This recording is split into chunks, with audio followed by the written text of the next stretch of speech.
নমস্কার। যুক্তি তর্ক সঙ্গে অর্কই আপনাদের স্বাগত। আপনাদের সঙ্গে আমি অর্কপ্রভ সরকার।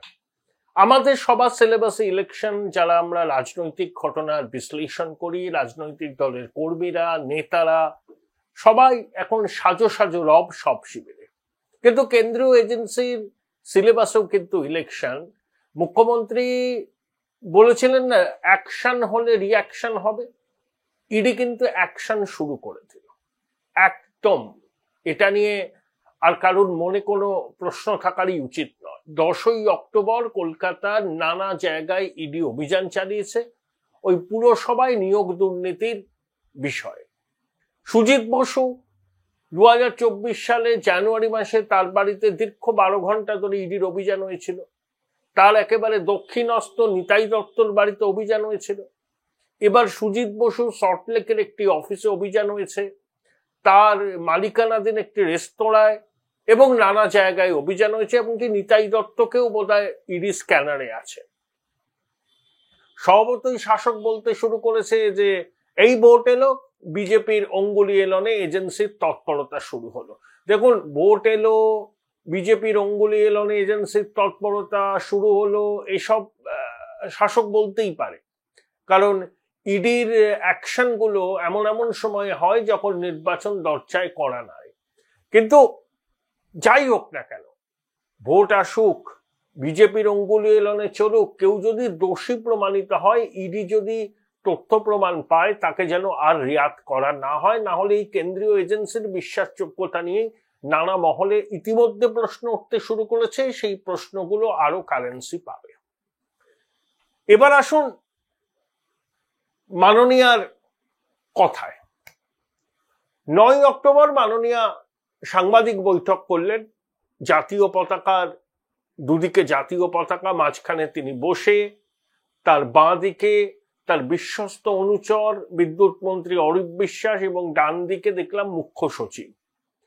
প্রথম কথা, উনি রাজনৈতিক বক্তব্য রাখলেন এসআইআর কে উপলক্ষ করে।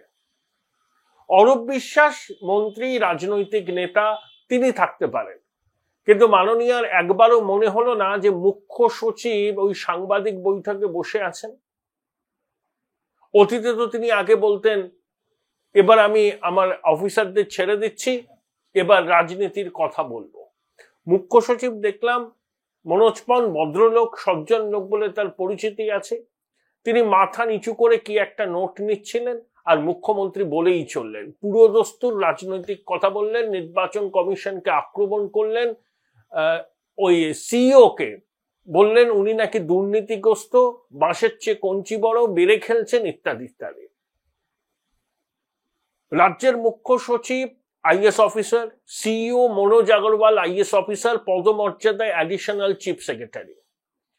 তাহলে মুখ্য সচিবের উপস্থিতিতে তারই ক্যাডারের আইএস অফিসার, মানে সহকর্মী তো তারা, তার সম্পর্কে মুখ্যমন্ত্রী বিষোদ্গার করলেন। এখন প্রশ্ন হলো, এই আগরওয়ালকে ইলেকশন কমিশন সিইও করেছে, মুখ্যমন্ত্রীর নামের পাঠানো তালিকা থেকে 3 নম্বরে নাম ছিল, তার ভিজিলেন্স ক্লিয়ারেন্স হয়েছে। তারপরেই দেশের নির্বাচন কমিশন তাকে সিইও হিসাবে নিয়োগপত্র দিয়েছে। মুখ্যমন্ত্রী যে 3 জনের নামের তালিকা পাঠিয়েছিলেন, তার মধ্যে এই ভদ্রলোকের নাম ছিল সিইওর। অতীতে তিনি প্রিয়রঞ্জন দাস মুন্সির প্রাইভেট সেক্রেটারি ছিলেন, তারপরে দিল্লি ডেভেলপমেন্ট অথরিটির বড় পদে ছিলেন। তার বিরুদ্ধে দুর্নীতির অভিযোগ করে সিবিআই তাকে এক্সোনারেট করে। তিনি রাজ্যে ফিরে এসে প্রথমে খাদ্য দপ্তরে জয়েন করেন। দ্বিতীয় সবুজ বিপ্লবের নায়ক ডাকাত মল্লিক, তার চুরি উনি ধরে ফেলেছিলেন। নবান্নর বিরাগভাজন হন, কম্পালসারি ওয়েটিং, তারপর বন দপ্তর, তারপরে ফায়ার সার্ভিস, এবং শেষে হচ্ছে ডিজাস্টার ম্যানেজমেন্ট। সেখান থেকে তাকে সিইও করা হয়েছে। এই ভদ্রলোক সম্পর্কে যতটুকু জানা যায়, এই ভদ্রলোক কিন্তু দুর্নীতির সঙ্গে খুব একটা আপোষ করেন না, দুর্নীতির সঙ্গে আপোষ করেন না বলেই বালু মল্লিকের দপ্তর থেকে তাকে সরে কম্পালসারি ওয়েটিং এ পাঠাতে হয়েছিল। নির্ভীক দক্ষ অফিসারদের মাননীয়া তো খুব ভালো চোখে দেখেন না, যারা তার হ্যাঁতে হ্যাঁ নাতে না মেলান তিনি তাদেরকে নয়নের মণি করে রাখেন এবং তাদের আশকারা দেন, বিনিময়ে তারা যেন তার প্রতি অগাধ বিশ্বাস এবং কার্যত আত্মসমর্পণ করেন। এটা মাননীয়া এনশিওর করতে চান।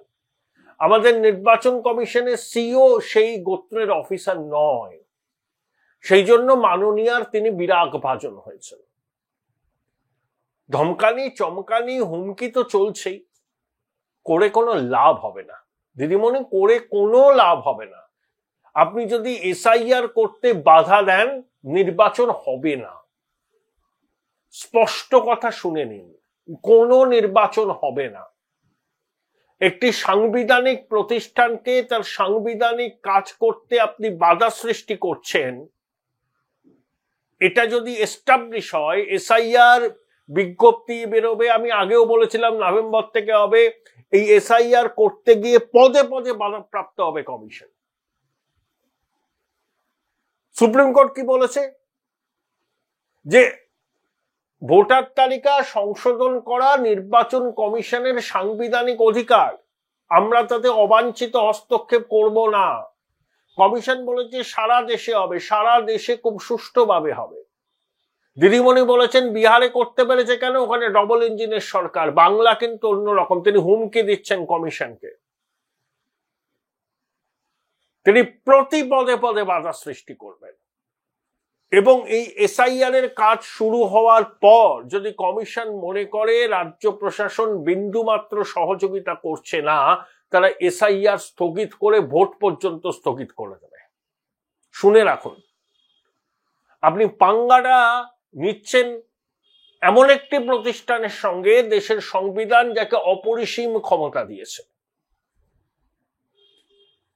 জনপ্রতিনিধিত্ব আইন দিদিমণিকে জানেন না? ঠিক জানেন, জানা সত্ত্বেও তিনি হুমকি দিচ্ছেন।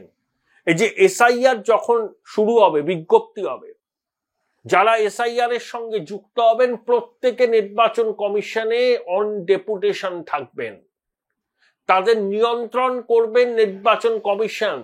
সেই সমস্ত আধিকারিকদের রিপোর্টিং অথরিটি নির্বাচন কমিশন, নবান্ন নয়, রাজ্য সরকার নয়। মাননীয়াকে জানেন না? বিলক্ষণ জানেন, তাও তিনি ধমকাচ্ছেন চমকাচ্ছেন, কোনো লাভ হবে না। কয়েকজন বিএলও কোলাঘাটের বৈঠকে বলেছেন তো যে রাজনৈতিক দলের নেতারা হুমকি দেন যে ঠিকমতো কাজ না করলে গায়ে চামড়া গুটিয়ে দেব। বিএলওরা আতঙ্কিত হয়েছেন, নিরাপত্তার অভাব বোধ করছেন। কমিশন বলেছেন আপনারা ডিএম, এসপি, ডিজি সবাইকে ইনফর্ম করবেন। কিন্তু এখানকার অনুপ্রাণিত প্রশাসন এই বিএলওদের সঙ্গত উদ্বেগকে কতটা মর্যাদা দেবে, প্রশ্ন এখানেই। এবং আমার আশঙ্কা এসআইআর এর বিজ্ঞপ্তি যেই লাগু হবে, শাসক রণংদেহী মূর্তিতে ঝাঁপিয়ে পড়বে এসআইআর কে স্তব্ধ করার জন্য। তাদেরকে করতে দিন, দেশের মানুষ দেখুক এই দুর্বিনীত শাসক স্বচ্ছ ভোটার তালিকা তৈরি করতে নির্বাচন কমিশনের উদ্যোগকে কিভাবে বাধা দিচ্ছে। এবং নির্বাচন কমিশন যদি মনে করে এসআইআর করতে গেলে আধিকারিকদের নিরাপত্তা নিয়ে প্রশ্ন উঠছে, তখন কিন্তু তারা সাংবিধানিক ক্ষমতার বলে যা ব্যবস্থা নেবে সেটা মাননীয়ার পক্ষে মোটেই সুখকর হবে না। এটা কি মাননীয়া জানেন না? তার স্পিন ডক্টরসরা কি বোঝাননি? আমি জানি না কতটা ডেসপারেট। হুমকি দিচ্ছেন, যাকে সিইও করা হয়েছে তার নাম তো আপনিই পাঠিয়েছিলেন। ভিজিলেন্স ক্লিয়ারেন্স তো এখান থেকে হয়েছে, আগে সিবিআই তাকে এক্সোনারেট করেছিল, তারপরে ভিজিলেন্স ক্লিয়ারেন্স হয়েছে। আপনি কি ওই গোফলা রাজ্যের নির্বাচন কমিশনের মতো গৃহপালিত সিইও চান? রক্তের হোলি খেলা হলো পঞ্চায়েত ভোটে, দিদিমণির আত্মীয়র সঙ্গে তার বসে আলাপচারিতার ছবি ভাইরাল হয়ে গেল, হাইকোর্ট তিরস্কার করলো, দুগালে থাপ্পড় মারলো, তারপরেও এই নির্লজ্জ লোকটার কোনো হুঁশ ফিরল না। তিনি এতটাই অনুপ্রাণিত গৃহপালিত। মাননীয়রা কিন্তু এইরকম আধিকারিককেই চান, একেবারে মেরুদণ্ডে ঘাসপালা গজিয়ে গেছে, যারা তার হুকুমের কাছে বিবেক বুদ্ধি বিসর্জন দিয়ে আত্মসমর্পণ করবেন, এই রকম আধিকারিককে চান। কিন্তু আমাদের সিইও সেরকম আধিকারিক নন, কোনোদিনই ছিলেন না, এখনো নেই। চাকরি জীবনের উপান্তে তিনি দাঁড়িয়ে আছেন, তার কিন্তু কিছু হারাবার নেই। তিনি যদি কঠোরভাবে আইন মেনে সংবিধান মেনে এখানে এসআইআর করতে পারেন, রাজ্যের মানুষ তাকে ধন্য ধন্য করবে, তার কথা মনে রাখবে। 2004 সালে আফজাল আমানুল্লাহ বলে একজন পর্যবেক্ষক এসেছিলেন, তিনি নির্বাচন কমিশনকে খুব গতিশীল করেন। তৎকালীন বামফ্রন্টের চেয়ারম্যান বিমান বসু বলেছিলেন যে নির্বাচন কমিশন বাড়াবাড়ি করলে আমাদের ক্যাডাররাও ছেড়ে দেবে না, প্রতিরোধ হবে। তখন দিল্লিতে নির্বাচন সদনের নির্দেশে বিমান বসুর বিরুদ্ধে এফআইআর করেছিলেন CEO. Join Indian Institute of Hotel Management now. Right choice, right decision. আপনি ধমকাবেন, চমকাবেন, সাংবিধানিক প্রতিষ্ঠান হাতে চুরি পরে বসে থাকবে? সবাইকে রাজ্যের নির্বাচন কমিশনার ভাবেন নাকি? অনুপ্রাণিত গৃহপালিত মেরুদণ্ড বলে কিছু নেই। No SIR, no vote. যদি এসআইআর করতে বাধা দেন, আপনার সরকারের মেয়াদ শেষ হয়ে যাওয়ার পরে নির্বাচন হবে না। পৃথিবীর কোনো আদালত নেই, কোনো প্রতিষ্ঠান নেই যা নির্বাচন কমিশনকে বাধ্য করতে পারে ওই সময় নির্বাচন করতে হবে। যদি সাংবিধানিক প্রতিষ্ঠানের কাজকর্মে বাধা দেয় একটা নির্বাচিত সরকার, সেখানে সাংবিধানিক সংকট তৈরি হয়, তখন কেন্দ্রীয় হস্তক্ষেপ, রাষ্ট্রপতি শাসন জারি করতে কেন্দ্রীয় সরকার দুবার ভাববে না। কেশবানন্দ ভারতী মামলায় কি বলা আছে? যে আইন শৃঙ্খলা পরিস্থিতির অবনতি হলো, রাজ্যপাল একটা রিপোর্ট পাঠালেন, রাজ্যপাল কেন্দ্রীয় সরকারের মনোনীত, অনেক সময় তাদের রাজনৈতিক বাধ্যবাধকতা থেকে রাজ্যপালের রিপোর্টকে একেবারে অভ্রান্ত ধরে নিয়ে কেন্দ্রীয় সরকার যদি রাষ্ট্রপতি শাসন জারি করে, সেটা সংসদের উভয় কক্ষে পাস করতে হবে। কিন্তু সাংবিধানিক প্রতিষ্ঠান ভেঙে পড়েছে, এই দৃষ্টান্ত তুলে ধরে কেন্দ্রীয় সরকার যদি রাষ্ট্রপতি শাসন জারি করে, তবে সংসদের উভয় কক্ষে সেটাকে পাস করাতে হয় না। কেশবানন্দ ভারতী মামলায় সুপ্রিম কোর্ট এটাও বলেছে। তাহলে সাংবিধানিক প্রতিষ্ঠান নির্বাচন কমিশন, তার সাংবিধানিক দায়িত্ব হচ্ছে নির্ভুল ভোটার তালিকার মাধ্যমে নির্বাচন করা। সেই প্রক্রিয়া যদি একটি নির্বাচিত সরকার বাধাপ্রাপ্ত করার চেষ্টা করে, তার মানে হয় সাংবিধানিক প্রতিষ্ঠান ভেঙে পড়েছে। তখন একটাই অপশন, রাষ্ট্রপতি শাসন জারি করে এসআইআর এবং তারপরে ভোট। তখন মাননীয় ভিকটিম কার্ড খেলেও, সহানুভূতি কুড়িয়েও সুফল পাবেন না। একবার যদি রাষ্ট্রপতি শাসন জারি হয়, এই যে দলদাস প্রশাসন দেখছেন, এই দলদাস প্রশাসন তাদের বঙ্গেশ্বরীর প্রতি তাদের যে সীমাহীন আনুগত্য, সেই আনুগত্যকে বিসর্জন দিয়ে আইনের শাসন প্রতিষ্ঠা করতে বদ্ধপরিকর হবে, বাধ্য হবে। কারণ আমি মনে করি প্রশাসনের বেশিরভাগ আধিকারিক চান আইন মেনে, সংবিধান মেনে কাজ করতে, সেটা সিভিল অ্যাডমিনিস্ট্রেশন হোক বা পুলিশ অ্যাডমিনিস্ট্রেশন হোক। বঙ্গেশ্বরীর কথায় চলে চলে তাদের অনেক বদনাম হয়েছে। তারা একটা সুযোগ চাইছেন যাতে তারা তাদের ঋত সম্মান পুনরুদ্ধার করতে পারে। রাষ্ট্রপতি শাসন জারি হলে যে প্রশাসন নিয়ে সংবাদ মাধ্যমে বিরোধীরা লাগাতার কটূক্তি করে, আক্রমণ করে, সেই প্রশাসনকে দেখবেন সম্পূর্ণ নিরপেক্ষ আইন মেনে কাজ করছে। এবং সেরকম ভাবে যদি ভোট হয়, তৃণমূল 50টা আসন পাবে না। তৃণমূল সরকার টিকে আছে পুলিশের সহায়তায়। পুলিশ এবং তৃণমূলের অনেক নেতা কার্যত এক বন্ধনীতে। তাই আপনি ধমকান চমকান, আলটিমেটলি আপনি কিচ্ছু করতে পারবেন না, কিচ্ছু করতে পারবেন না। মাননীয়া বলছেন সিওর বিরুদ্ধে দুর্নীতির অভিযোগ আছে। কে বলছেন? মাননীয়া বলছেন। তার নবরত্ন সভাটাকে দেখুন। পার্থদা, মহাসচিব, শিক্ষামন্ত্রী, শিল্পমন্ত্রী এমন দুর্নীতি করেছে যে এতগুলো ছেলে মেয়ের ভবিষ্যৎ নষ্ট হয়ে গেছে। 10 বছর ধরে প্রাথমিক শিক্ষা পর্ষদের চেয়ারম্যান মানিক লন্ডভন্ড করে দিয়েছে। দিদিমণির আদরের বালু, দ্বিতীয় সবুজ বিপ্লবের জনক, লালু করেছিল পশু খাদ্য চুরি আর বালু করলো মানুষের খাদ্য চুরি। তারপরে তো অনেক উড়ুকাতু মদনা আছে। লিস্ট এতটাই দীর্ঘ আর বলে আপনাদের বিড়ম্বনা বাড়াতে চাই না। তিনি বলছেন সিওর বিরুদ্ধে দুর্নীতির অভিযোগ আছে। কুণাল বাবু এবিপি আনন্দকে দিয়ে সাক্ষাৎকারে কি বলেছিলেন? যে টাকার বিনিময়ে চাকরি দিচ্ছেন এক মন্ত্রী, তার কাছে অভিযোগ গেছিল, তিনি পরিষ্কার বলেছেন উইথড্র করেননি, সেই মন্ত্রী এখনো মন্ত্রিসভায় আছেন। আর মাননীয়া বলছেন সিও দুর্নীতিগ্রস্ত।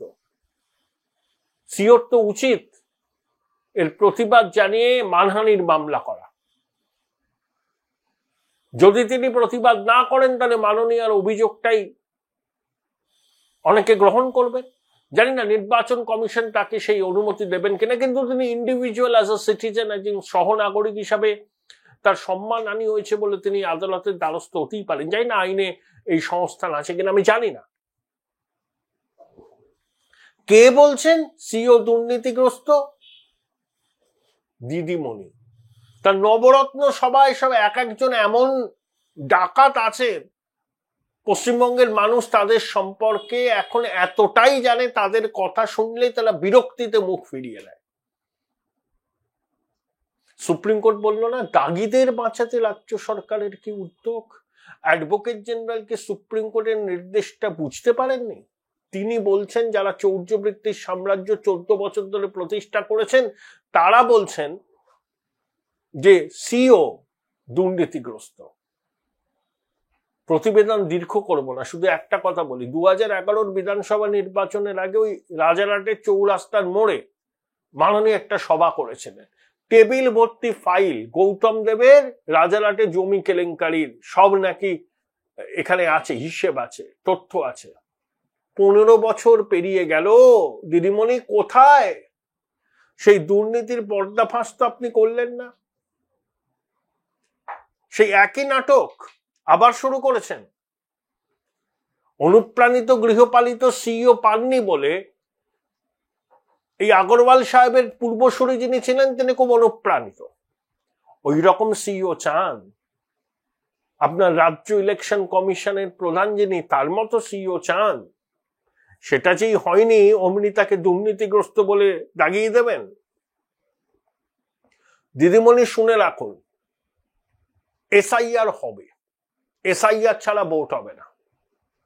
এখনো পর্যন্ত যা খবর ম্যাপিং হয়েছে 2002 সালের তালিকায় যাদের নাম ছিল 2025-এও তালিকায় যাদের নাম আছে তাদের সংখ্যা 68%। 7,64,00,000 কাছাকাছি ভোটার, তাহলে 68% ধরুন, বাকি 2.5 কোটির বেশি তথ্য যাচাই হবে। উত্তর 24 পরগনায় মাত্র 45% নাম রয়েছে 2002 সালে তালিকার সঙ্গে 2025-এ। দক্ষিণ 24 পরগনায় এই পার্সেন্টেজ 55।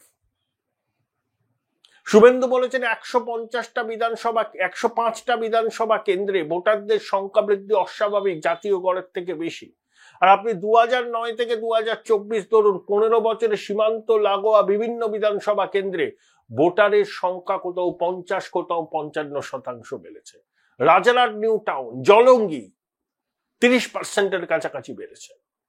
অস্বাভাবিক নয়।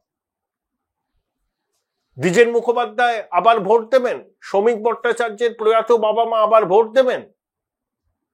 তা মৃত ভোটার চিহ্নিত করতে হবে না? একাধিক জায়গায় নাম তোলা ভোটারকে বাদ দিতে হবে না?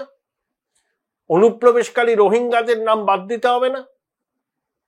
এর জন্যই তো এসআইআর। প্রকৃত ভারতীয় যাদের ভোটদানের বয়স হয়েছে একজনের নামও যেন বাদ না যায় সেটা কমিশনকে এনশিওর করতে হবে।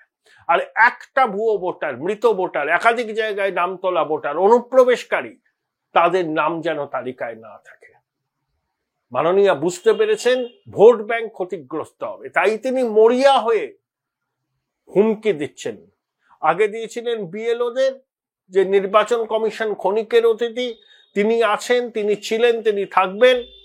চমকেছিলেন বোলপুরের প্রশাসনিক সভায়, এখন সিও কে চমকালেন। আগামী দিনে দেখুন না উনি কি করেন। উনি ছেড়ে কথা বলবেন না, মাঝে মধ্যে বলেন না ইঞ্চিতে ইঞ্চিতে বুঝে নেব, তবে যেভাবে সাংবিধানিক প্রতিষ্ঠানকে চ্যালেঞ্জ জানাচ্ছেন, বাধা দিচ্ছেন, জিততে পারবেন না এই লড়াইয়ে। হয় সম্পূর্ণ সহযোগিতা করতে হবে তার প্রশাসনকে কমিশনের সঙ্গে এসআইআর করার জন্য, আর সেটা যদি তিনি না করেন তাহলে কমিশন ব্যবস্থা নেবে। সেই একমাত্র ব্যবস্থা হচ্ছে রাষ্ট্রপতি শাসনে এসআইআর করে তারপর পশ্চিমবঙ্গের নির্বাচন করা। এর বাইরে কোনো পন্থা নেই।